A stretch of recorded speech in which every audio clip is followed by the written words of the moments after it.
Today I am going to discuss about the voice, है ना। तो जो वॉइस है ना, वॉइस का हिंदी अर्थ होता है वाच्य। वैसे वॉइस की अगर मान लो हम बात करें तो वॉइस का मतलब आवाज होती है ना। वॉइस का मतलब क्या होती है? आवाज, या इसको क्या बोलते हैं? वाच्य बोलते हैं। देखिए वॉइस सीखने के लिए आपको क्या करना पड़ेगा? वॉइस के लिए आपको टेंस की जरूरत लगेगी, है ना। बिना टेंस के आप वॉइस नहीं सीख पाओगे। यदि आपको टेंस आता है तो समझ लीजिए आप वॉइस उसको अच्छे से कंप्लीट कर पाओगे। और वॉइस के लिए आपको वर्ब की तीनों फॉर्म में याद होना चाहिए, first form, second form and third form. वैसे वॉइस के लिए थर्ड फॉर्म की आवश्यकता पड़ती है, लेकिन आगे की ग्रामर सीखने के लिए हमें क्या है? वर्ब की तीनों फॉर्म की जरूरत लगेगी, फर्स्ट फॉर्म की जरूरत लगेगी, सेकेंड फॉर्म की जरूरत लगेगी और थर्ड फॉर्म की जरूरत लगेगी। इसलिए हमें क्या करना है? वर्ब कंप्लीट करना है, फर्स्ट फॉर्म, सेकेंड फॉर्म, वो थर्ड फॉर्म भी कंप्लीट करना है। अब हमारा टॉपिक यहाँ पर चल रहा है वॉइस। वॉइस का मतलब होता है वाच्य। अब क्या है कि अगर मान लो हम जो टेंस में जो जितने भी हमने सेंटेंस पढ़े हैं, किसी भी टेंस का वाक्य हो, हिंदी का जो सेंटेंस है उसको जब हम इंग्लिश में ट्रांसलेट करते हैं तो वहां किसी ना किसी प्रकार का वॉइस होता है, किसी ना किसी प्रकार का वो वाच्य होता है। तो वॉइस है ना, वॉइस दो प्रकार के होते हैं। एक होता है एक्टिव वॉइस, एक्टिव वॉइस, और दूसरा जो वॉइस होता है वो होता है पैसिव वॉइस। एक्टिव वॉइस और पैसिव वॉइस। एक्टिव वॉइस को हिंदी में बोलते हैं कर्तावाच्य, कर्तावाच्य, और जो पैसिव वॉइस होता है उसको बोलते हैं कर्मवाच्य। किसी भी हिंदी सेंटेंस को जब हम इंग्लिश में ट्रांसलेट करते हैं, चाहे वह किसी भी टेंस का वाक्य हो, तो वहां जो सेंटेंस होता है वह हमेशा एक्टिव का ही सेंटेंस होता है, एक्टिव वॉइस वाला ही सेंटेंस होता है। जैसे एग्जांपल के लिए अगर मान लो मैं लिखता हूं वह खाना खाता है, वह खाना खाता है, और इस सेंटेंस को मैंने इंग्लिश में ट्रांसलेट किया कि यह सेंटेंस प्रेजेंट इंडेफिनिट टेंस का है ना। ता है, ती है, ता हूं, ते हैं। पहले क्या करते हैं, हम किसी भी हिंदी के सेंटेंस को इंग्लिश में ट्रांसलेट करते हैं तो उस सेंटेंस की पहचान की जाती है कि वह सेंटेंस कौन से टेंस का है। तो ता है, ती है, ता हूं, ते हैं, ये प्रेजेंट इंडेफिनिट टेंस की पहचान है। तो इस सेंटेंस को हमने इंग्लिश में ट्रांसलेट किया, सबसे पहले हमने सब्जेक्ट की इंग्लिश बना दी ही, है ना। और हेल्पिंग वर्ब की इंग्लिश बनती नहीं है प्रेजेंट इंडेफिनिट टेंस में, तो हमने जो हेल्पिंग वर्ब है डू डज, इसका प्रयोग इसमें हम नहीं करने वाले, क्योंकि ये प्रेजेंट इंडेफिनिट टेंस में जो अफर्मेटिव सेंटेंस होता है उसमें हेल्पिंग वर्ब की अंग्रेजी नहीं बनाते हैं। अब यहाँ वर्ब क्या है? ईट। ईट का मतलब होता है खाना। और प्रेजेंट इंडेफिनिट टेंस में क्या होता है? वर्ब की जो फॉर्म, फर्स्ट फॉर्म होती है यूज, और उसमें क्या करते हैं? ही, सी, इट, नेम के साथ एस एस लगाते हैं। इसलिए ही था, इसलिए इसके साथ हमने क्या लगा दिया? एस। ही इट्स, और ये खाना को बोलते हैं फूड, ही इट्स फूड। अब ये हिंदी का सेंटेंस हमने इंग्लिश में ट्रांसलेट किया यहाँ पर, ही इट्स फूड। अब ये वाला जो सेंटेंस है ना, ये वाला जो सेंटेंस है कौन से वॉइस का बना है? ये एक्टिव वॉइस का बना है। तो किसी भी हिंदी के सेंटेंस को जब हम इंग्लिश में ट्रांसलेट करते हैं तो वहां सेंटेंस एक्टिव में बनता है, लेकिन इसी सेंटेंस को पैसिव वॉइस में बदलने के लिए एग्जाम में कहा जाता है। हिंदी के सेंटेंस को इंग्लिश में ट्रांसलेट करना तो आपको सभी को आता ही है, लेकिन क्या होता है कि जो आपका 5 मार्क्स का जो डुअल डायरेक्टेड एग्जाम में पूछा जाता है उसमें कोई इंग्लिश का एक सेंटेंस दिया जाता है और उस सेंटेंस के आगे कोष्टक में लिखा रहता है चेंज इनटू पैसिव वॉइस। कैसे लिखा रहेगा? Change into passive voice. Hindi से इंग्लिश में ट्रांसलेट करने के लिए नहीं कहा जाता है वॉइस में, बल्कि कोई एक्टिव का सेंटेंस दिया जाता है और उसको पैसिव वॉइस में बदलने के लिए कहा जाता है। जैसे एक मान लो ये सेंटेंस दे दिया और सेंटेंस के आगे उन्होंने लिख दिया change into passive voice, change into passive voice. तो इसका मतलब ये हुआ कि इस सेंटेंस को पैसिव वॉइस में बदलने के लिए कहा है ना। तो यहाँ पर हमें उस निर्देश को पढ़ना है, कोष्टक वाले निर्देश को पढ़ना है कि कोष्टक में क्या निर्देश दिया गया है। तो यहाँ पर लिखा है change into passive voice, passive voice में बदलो। या फिर कोई सेंटेंस एक्टिव का दे दिया जाए तो उसको पैसिव वॉइस में बदलने के लिए कहा जाता है। पैसिव वॉइस का सेंटेंस दे दे तो उसको एक्टिव वॉइस में बदलने के लिए कहा जाएगा। यहाँ पर पैसिव वॉइस का सेंटेंस अगर मान लो आ जाता है तो फिर यहाँ पर निर्देश क्या लिखा रहेगा? Change into active voice. तो सेंटेंस को एक्टिव वॉइस से पैसिव वॉइस और पैसिव वॉइस से एक्टिव वॉइस में बदलने के लिए कहा जाता है। ठीक है, तो आज हम सीखने वाले हैं एक्टिव वॉइस के सेंटेंस को पैसिव वॉइस में कैसे बदला जाता है। किसी भी एक्टिव वॉइस के सेंटेंस को पैसिव वॉइस में बदलने के 5 नियम हैं। कितने रूल्स हैं उसके? 5। तो वो 5 रूल्स हमें याद होना चाहिए। अगर मान लो 5 नियम अगर मान लो हमें आते हैं तो हम किसी भी एक्टिव वॉइस के सेंटेंस को पैसिव वॉइस में बदल सकते हैं। सबसे पहला नियम क्या है वो हम आपको बता देते हैं। पहला नियम यह है कि सब्जेक्ट को ऑब्जेक्ट और ऑब्जेक्ट को सब्जेक्ट के स्थान पर रखा जाता है। सब्जेक्ट को ऑब्जेक्ट के स्थान पर और ऑब्जेक्ट को सब्जेक्ट के स्थान पर रखा जाता है। ये सब्जेक्ट और ऑब्जेक्ट क्या होते हैं सबसे पहले ये समझ लीजिए। जैसे कि मान लो एक वाक्य है, ही हैज प्लेड क्रिकेट, वह क्रिकेट खेल चुका है। अब देखिए यह जो सेंटेंस है इस सेंटेंस को अगर मान लो हमें पैसिव वॉइस में बदलना है तो इसको कैसे बदलेंगे?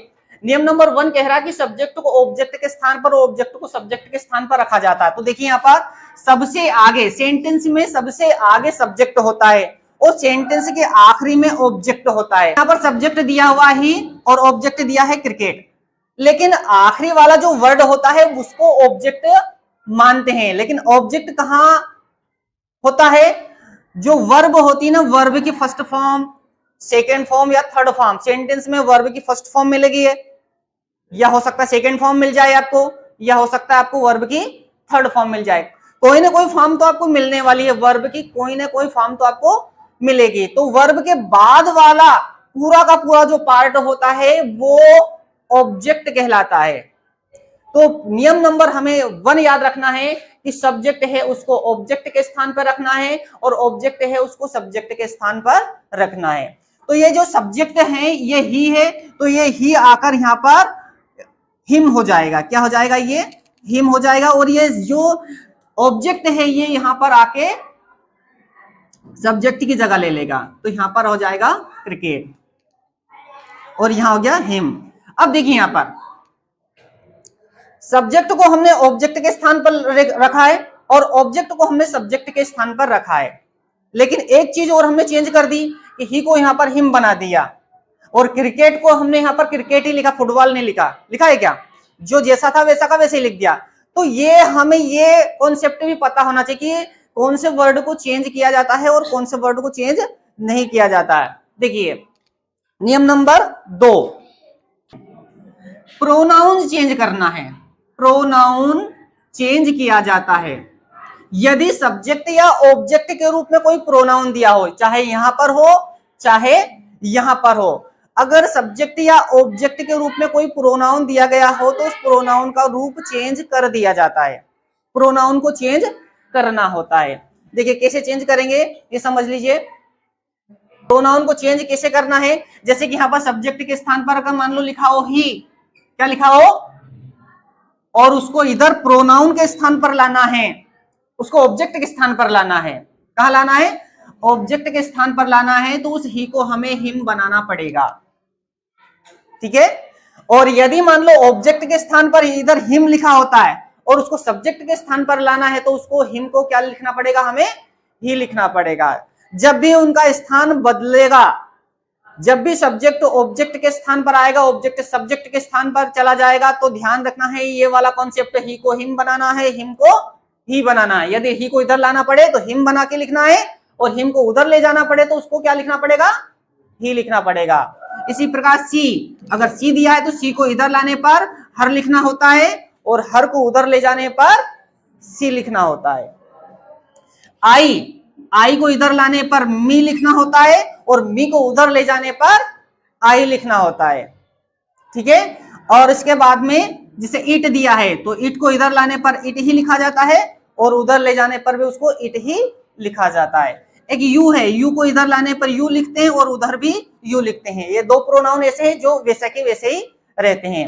इसके बाद में अगर मान लो वी दिया तो इधर लाने पर उसको अज लिखा जाता है और उधर ले जाने पर उसको क्या लिखा जाता है? वी लिखा जाता है। ठीक है। इसके बाद में दे को इधर लाने पर देम लिखा जाता है और उधर ले जाने पर वापस उसको क्या लिखा जाता है? दे लिखा जाता है। तो कितने प्रोनाउन हो गए ये? 3 4 5 6 7। ये 7 प्रोनाउन है। ध्यान देना, ये 7 प्रोनाउन यदि सब्जेक्ट या ऑब्जेक्ट के रूप में दिए गए हो तो इनको इस टाइप से चेंज करना है। कॉन्सेप्ट समझ में आया नहीं आया? देखिए एक बार वो देख लीजिए, हम एक एग्जांपल देते हैं। जैसे यहां पर देखिए, यहां पर एक सेंटेंस दिया है, I card him, I card him, ये एक सेंटेंस है।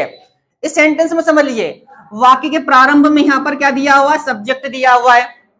वाक्य के अंत में यहां पर क्या दिया है, ऑब्जेक्ट दिया हुआ है। ये तो सब्जेक्ट दिया है और ये ऑब्जेक्ट दिया हुआ है, ठीक है। अब यहां पर सब्जेक्ट दिया है, यहां पर ऑब्जेक्ट दिया हुआ है। ऑब्जेक्ट को जब इधर लेके आएंगे तो क्या हो जाएगा, ये जो हिम है इसको इधर लाने पर क्या लिखेंगे, ही लिखेंगे। क्यों, देखिए यहां पर कहा हिम को उधर ले जाने पर क्या लिखेंगे, ही लिखेंगे। तो ये हिम को जब यहां पर लिखेंगे तो ये हो गया ही। और ये जो आई दिया है, इस आई को इधर लाने पर क्या लिखना पड़ेगा हमें, मी।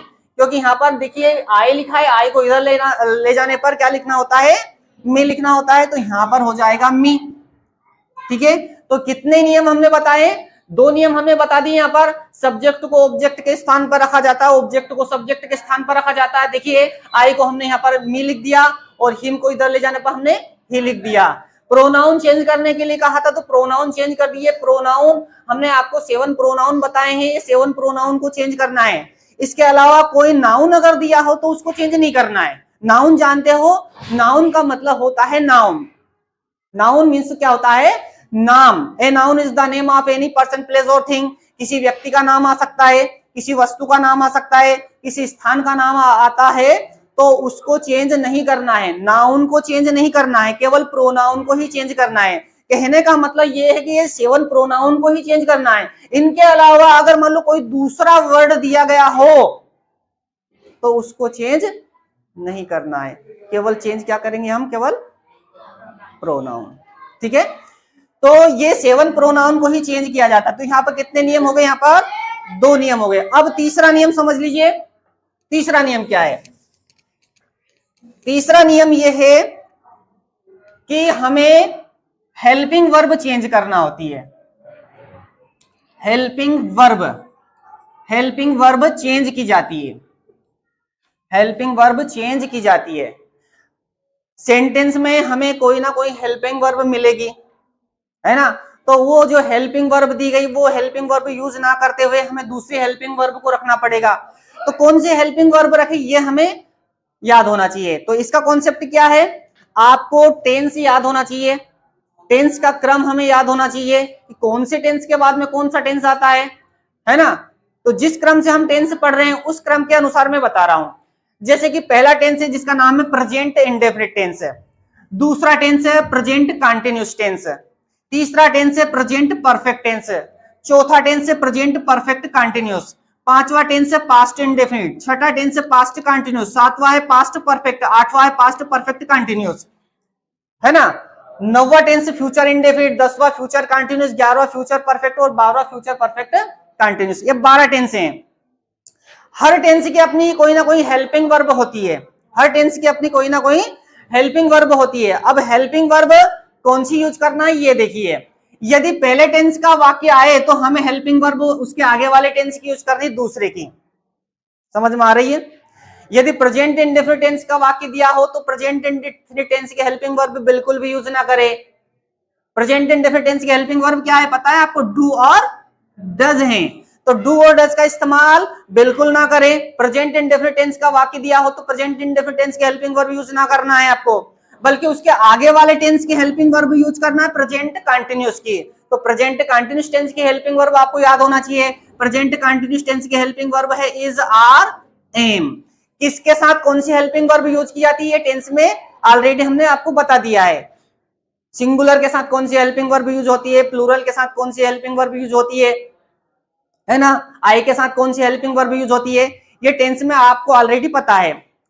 तो देखिए जिस टेंस का वाक्य दिया है उस टेंस के हेल्पिंग वर्ब बिल्कुल भी यूज ना करे, बल्कि उसके आगे वाले टेंस के हेल्पिंग वर्ब यूज करे।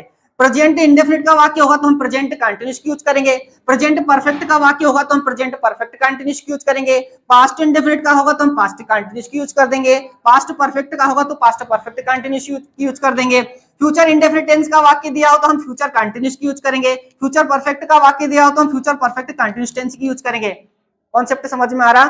टेंस का चार्ट आपको याद होना चाहिए। टेंस का चार्ट अगर आपको याद है तो समझ लीजिए आपने वाइस सीख लिया। सारे टेंस की आपको हेल्पिंग वर्ब याद होना चाहिए। यदि आपको हेल्पिंग वर्ब पता है तो समझ लीजिए आपने वाइज सीख लिया। सारे टेंस की हेल्पिंग वर्ब की जरूरत हमें लगने वाली है, तो गलती से भी वो हेल्पिंग वर्ब यूज ना करें जो उस सेंटेंस में दी गई हो, बल्कि हमें उसके आगे वाले टेंस के हेल्पिंग वर्ब यूज करना है। तो क्या सीखा है हमने? प्रेजेंट इंडेफिनिट टेंस का वाक्य दिया तो हम प्रेजेंट कंटीन्यूअस की यूज करेंगे। प्रेजेंट परफेक्ट का वाक्य होगा तो हम प्रेजेंट परफेक्ट कंटीन्यूअस टेंस की यूज कर देंगे। पास्ट इंडेफिनिट का दिया हो तो हम पास्ट कंटीन्यूअस टेंस की हेल्पिंग वर्ब यूज कर देंगे। पास्ट परफेक्ट का वाक्य दिया हो तो पास्ट परफेक्ट कंटीन्यूअस टेंस की हेल्पिंग वर्ब यूज करेंगे। फ्यूचर इंडेफिनिट का वाक्य दिया तो हम उसके आगे वाले टेंस फ्यूचर कंटीन्यूअस की हेल्पिंग वर्ब यूज करेंगे। फ्यूचर परफेक्ट का वाक्य दिया हो तो आगे वाले टेंस की हेल्पिंग वर्ब यूज करने वाले फ्यूचर परफेक्ट कंटीन्यूअस की। यह है हेल्पिंग वर्ब का कॉन्सेप्ट, कौन सी हेल्पिंग वर्ब यूज करना है। अब सारे टेंस के आपको हेल्पिंग वर्ब पता होना चाहिए, ठीक है। अब देखिए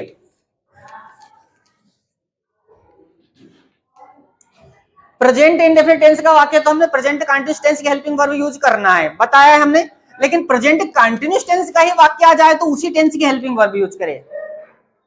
दो टेंस का ध्यान रखें आप। प्रेजेंट इंडेफिनिट टेंस का वाक्य दिया तो प्रेजेंट कंटीन्यूअस टेंस की हेल्पिंग वर्ब यूज करना है। लेकिन यदि प्रेजेंट कंटीन्यूअस का ही हो तो वाक्य ऑलरेडी पहले से, तो हम उसी टेंस की हेल्पिंग वर्ब यूज करें। इसलिए इस टेंस में हमें बिंग का इस्तेमाल करना पड़ेगा। बिंग इसका इस्तेमाल करेंगे हम, बिंग। बाकी किसी टेंस में बिंग का इस्तेमाल नहीं करना है। प्रेजेंट परफेक्ट टेंस का वाक्य होगा तो हम किसकी यूज करें? प्रेजेंट परफेक्ट कंटीन्यूअस की। और प्रेजेंट परफेक्ट कंटीन्यूअस टेंस का पैसिव वॉइस बनाने के लिए एग्जाम में पूछा नहीं जाता, क्योंकि इस टेंस में पैसिव वॉइस बनता नहीं है, ठीक है। पास्ट इंडेफिनिट टेंस का वाक्य होगा तो हम पास्ट कंटीन्यूअस यूज कर देंगे, और यदि पास्ट कंटीन्यूअस का ही होगा तो हम पास्ट कंटीन्यूअस टेंस की ही हेल्पिंग वर्ब यूज करेंगे। इसलिए इस टेंस में भी हमें बिंग का इस्तेमाल करना पड़ेगा। बिंग कहां लगाएंगे? हम हेल्पिंग वर्ब के ठीक बाद। पास्ट परफेक्ट का वाक्य होगा तो हम पास्ट परफेक्ट कंटीन्यूअस टेंस की यूज कर देंगे, और पास्ट परफेक्ट कंटीन्यूअस टेंस का पैसिव वॉइस बनता नहीं है तो एग्जाम में आएगा नहीं। फ्यूचर इंडेफिनिट टेंस का वाक्य दिया तो हम फ्यूचर कंटीन्यूअस टेंस की यूज करेंगे, और फ्यूचर कंटीन्यूअस टेंस में पैसिव वॉइस बनता नहीं है, ठीक है। फ्यूचर परफेक्ट टेंस का वाक्य दिया गया हो तो हम helping verb future perfect continuous tense की यूज करने वाले हैं, और फ्यूचर परफेक्ट कंटीन्यूअस टेंस का पैसिव वॉइस बनने वाला नहीं। कुल मिलाकर 8 टेंस में पैसिव वॉइस बनते हैं। कितने टेंस में पैसिव वॉइस बनते हैं? 8 टेंस। बाकी के 4 टेंस कहां गए? उनमें पैसिव वॉइस क्यों नहीं बनते हैं? फिर से देखिए, प्रेजेंट में कितने टेंस होते हैं? 4। Present indefinite, present continuous, present perfect, present perfect continuous. ध्यान दीजिए, फिर से देखते हैं एक बार और। प्रेजेंट में कितने टेंस होते हैं? 4। पास्ट में भी इतने ही होते 4, और फ्यूचर में भी कितने होते हैं? 4, ठीक है। 4 टेंस होते हैं। अब प्रेजेंट की बात करें, मैंने आपको बताया कि प्रेजेंट इंडेफिनिट टेंस का वाक्य दिया हो तो उसमें हेल्पिंग वर्ब क्या मिलने वाली है? डज। क्या मिलने वाली है? डू और डज आपको मिले, डू और डज आपको नजर आए वाक्य में, तो समझ लेना कि वह वाक्य प्रेजेंट इंडेफिनिट टेंस का वाक्य है। और डू डज ना मिले तो हो सकता है वर्ब की फर्स्ट फॉर्म मिल जाए, उसमें एस या ईएस मिल जाए, तो भी हम समझ सकते हैं कि वह वाक्य प्रेजेंट इंडेफिनिट टेंस का है। तब हम क्या करेंगे? उसके आगे वाले टेंस की हेल्पिंग वर्ब यूज करेंगे। कब करेंगे? पैसिव वॉइस बनाते समय। तो पैसिव वॉइस बनाने के लिए हमें आगे वाले टेंस की हेल्पिंग वर्ब यूज करना पड़ेगी। तो आगे वाले टेंस की हेल्पिंग वर्ब क्या? Is, are, am. तो हम क्या लगा देंगे उसमें? इज, आर या फिर एम। और यदि वो प्रेजेंट कंटीन्यूअस का ही है तो हम उसी टेंस की हेल्पिंग वर्ब यूज करेंगे जो उसमें दी गई हो। इज, आर, एम मिले ना तो इज, आर, एम ही इस्तेमाल करें आप, इसके बाद ही विश्वास करें, ठीक है। इज, आर, एम दिया गया हो तो इज, आर, एम का ही प्रयोग करें। इज, आर, एम उसमें मिले तो इज, आर, एम का ही प्रयोग करें। इसलिए हमें इस टेंस में बिंग का इस्तेमाल करना पड़ेगा। किसका इस्तेमाल करना पड़ेगा? बिंग। देखिए वाक्य खुद बताएगा कि इसमें बिंग का इस्तेमाल करना है कि नहीं करना है। आईएनजी लगा हुआ मिल जाए वर्ब के फर्स्ट फॉर्म में तो पक्का उसमें बिंग लगने वाला है। आईएनजी लगा हुआ मिले तो समझ लेना उसमें बिंग लगने वाला है, और आईएनजी लगा हुआ ना मिले तो बिंग लगाने की जरूरत ही नहीं है। तो इस टेंस में आईएनजी लगा हुआ मिलेगा, इसलिए हम इसमें बिंग लगाएंगे। बिंग, आईएनजी से दो बातों का पता चल रहा है। एक तो बिंग का पता चला कि इसमें बिंग लगने वाला है, दूसरा ये पता चल रहा है कि हेल्पिंग वर्ब भी यही लगने वाली है, ठीक है। अभी हम जब एग्जांपल बताएंगे तो आपको समझ में आ जाएगा। प्रेजेंट परफेक्ट का वाक्य होगा तो उसमें हेल्पिंग वर्ब क्या मिलेगी हमें, हेज या हैव। तब हम हेज और हैव का इस्तेमाल नहीं करेंगे, बल्कि आगे वाले टेंस की हेल्पिंग वर्ब यूज करेंगे प्रेजेंट परफेक्ट कंटिन्यूस की। प्रेजेंट परफेक्ट कंटिन्यूस टेंस की हेल्पिंग वर्ब क्या है, हैज बीन और हैव बीन, हैज बीन या फिर हैव बीन। समझ में आ रही बात? अब बताइए प्रेजेंट के 4 टेंस से खत्म हो गए 4। प्रेजेंट के बाद में कोई पांचवा भी है क्या प्रेजेंट में? नहीं है। अब पांचवा है ही नहीं तो पता अगर चौथे टेंस का पैसिव वॉइस पांचवे में कहां जाएगा, टेंस ही नहीं, खत्म हो गया ना टेंस। प्रेजेंट में केवल 4 टेंस होते हैं, present indefinite, present continuous, present perfect continuous. अब पांचवा तो कोई टेंस है ही नहीं प्रेजेंट में, तो अगर मान लो इस वाक्य का पैसिव वॉइस, इस टेंस का पैसिव वॉइस आ जाए तो फिर वो आगे कौन से टेंस की हेल्पिंग वर्ब यूज करेगा, क्योंकि टेंस तो खत्म हो गया ना। इसलिए प्रेजेंट का जो चौथा टेंस है ना, इसमें पैसिव वॉइस बनता नहीं है, और जब बनेगा नहीं तो एग्जाम में आएगा नहीं। तो कितने टेंस में पैसिव वॉइस बन रहा है, present indefinite, present continuous, present perfect, चौथे में नहीं बन रहा। ऐसा पास्ट में, ऐसा का ऐसा पास्ट में होने वाला है, और ऐसा का ऐसा ही फ्यूचर में होने वाला है। ठीक है, तो ये हो गया हमारा तीसरा नियम। ठीक है, कि हमें हेल्पिंग वर्ब चेंज करना पड़ती है। हेल्पिंग वर्ब कैसे चेंज करना पड़ती है वो हमने कॉन्सेप्ट बता दिया। चौथा नियम ये है कि वर्ब की थर्ड फॉर्म का प्रयोग होता है पैसिव वॉइस में हमेशा। वर्ब की थर्ड फॉर्म, वीक का मतलब वर्ब, ये थर्ड हो गया, वर्ब की थर्ड फॉर्म। सभी टेंस में वर्ब की थर्ड फॉर्म लगाना है। किसी भी टेंस का वाक्य दिया हो, सब में आंख मीच कर वर्ब की थर्ड फॉर्म लगा डालो। वर्ब की थर्ड फॉर्म, सभी टेंस में थर्ड फॉर्म ही लगाना है। और अंतिम लास्ट नियम ये है कि ऑब्जेक्ट से पहले बाई का प्रयोग करना है। ऑब्जेक्ट से पहले किसका इस्तेमाल करें, बाई का इस्तेमाल करें। बस ये 5 नियम आप अपने दिमाग में अच्छे से बैठा लेना, तो समझ लीजिए आप पैसिव वॉइस सीख गए। क्या क्या हमें, एक तो 5 नियम याद कर रखने पड़ेंगे, दूसरा हमें टेंस का पूरा चार्ट याद रखना पड़ेगा, और तीसरा हमें वर्ब की थर्ड फॉर्म याद रखनी पड़ेगी। अगर इतना कुछ आपने कर लिया तो पैसिव वॉइस समझ लीजिए आपने सीख लिया। और ध्यान देना, ये पैसिव वॉइस आपका पीछा छोड़ने वाला नहीं है ना। ये पैसिव वॉइस आपका 6th क्लास से शुरू होता है। 6th, 7th, 8th, 9th, 10th, 11th, 12th। आप कॉलेज में जाते हो, कॉलेज में एडमिशन लेते हो, first year, second year, final, उसमें भी इंग्लिश रहती है, वहां पर पैसिव वॉइस पूछी जाएंगे। ठीक है, इसके बाद में आपने पढ़ाई छोड़ दी, किसी कंपटीशन एग्जाम में उतर गए, आप कोई कंपटीशन परीक्षा दे रहे हो आप, है ना। कंपटीशन एग्जाम जानते हो ना, जैसे कि मान लो टीचर्स का एग्जाम हो सकता है, कांस्टेबल का एग्जाम हो सकता है ना। तो इंग्लिश का पेपर होता है उसमें, और ग्रामर भी पूछी जाती है, उसमें वॉइस भी पूछे जाते हैं। एक्टिव वॉइस का सेंटेंस दे दिया और पैसिव वॉइस के 4 ऑप्शन दे दिए, कौन सा सही है। यदि आपने एक्टिव वॉइस पैसिव वॉइस पढ़ा है तो आप उस पर सही विकल्प चूज कर सकते हो, सही विकल्प का चुनाव कर सकते हो, सही आंसर के ऊपर टिक लगा सकते हो। तो आपके दिमाग से ये निकाल देना कि हमें केवल 10th पास होना है इसलिए हम वॉइस सीख रहे हैं, 12th पास होना है हमें इसलिए वॉइस सीख रहे हैं, है ना। ये वॉइस तो आपको सीखना ही है, आज सीखो या कल सीखो, इससे अच्छा है कि हम अभी सीख लें। तो पैसिव वॉइस को तो सीखना ही है। ठीक है, ये इसकी लाइफ टाइम में हमें जरूरत लगने वाली है। टीचर बन गए तो जिंदगी भर पढ़ाते रहो पैसिव वॉइस। ठीक है, तो ये 5 नियम हमें याद रखने हैं। अब देखिए हम कुछ एग्जांपल्स देखते हैं वॉइस कैसे बनाते हैं। जब तक हम एग्जांपल नहीं समझेंगे हम वॉइस को कंप्लीट नहीं कर पाएंगे। सबसे पहले हम अफर्मेटिव वॉइस सीखते हैं। देखिए वॉइस 4 प्रकार के सेंटेंस को वॉइस में चेंज किया जाता है। एक होता है अफर्मेटिव सेंटेंस। कौन से सेंटेंस? अफर्मेटिव जो सेंटेंस होते हैं उनका वॉइस चेंज करने के लिए कहा जाता है अफर्मेटिव सेंटेंस।